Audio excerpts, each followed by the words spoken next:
आज हम बात करने वाले हैं एक ऐसी जगह की जो पहले से ही काफ़ी हिस्टोरिकल है, टावर ऑफ लंदन। हाँ, वही टावर जिसे हम यूजुअली राजघरानास, क्वींस एक्सक्यूशंस और ब्रिटिश मोनार्की के सिंबल के रूप में जानते हैं। लेकिन अब यहाँ से एक और राज सामने आया है, एक ऐसा खौफनाक कहानी जो ब्लैक डेथ से जुड़ी हुई है। ब्लैक डेथ एक ऐसी महामारी जो 14th सेंचुरी में पूरी दुनिया और खासकर यूरोप पर तूफान बनकर टूटी थी। 40 साल बाद टावर ऑफ लंदन में सबसे बड़ी आर्कियोलॉजिकल एक्सकेवेशन की गई है और इस एक्सकेवेशन में जो मिला उसने सबको हिला कर रख दिया।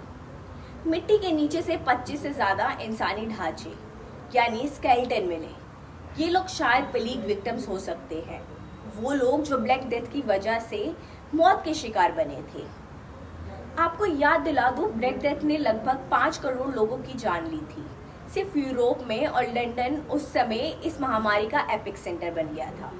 ये सिर्फ ढांचे ही नहीं थे, इनके साथ मिले हैं ग्रेव गुड्स भी, जैसे कि ज्वेलरीज, कपड़े के टुकड़े और श्राउड फैब्रिक्स। कुछ चीज़ें तो इतनी प्रिजर्व्ड है कि उन्हें देखकर लगता ही नहीं कि वो 600-700 साल पुरानी है।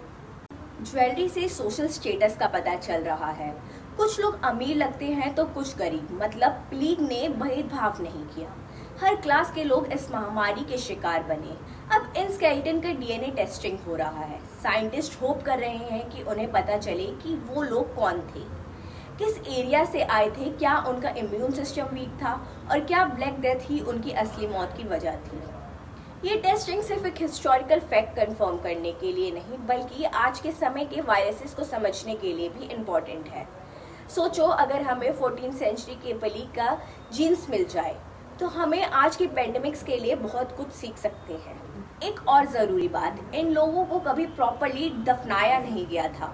आर्कियोलॉजिस्ट और हिस्टोरियन चाहते हैं कि अब इन्हें इज्जत के साथ मेमोरियल दिया जाए।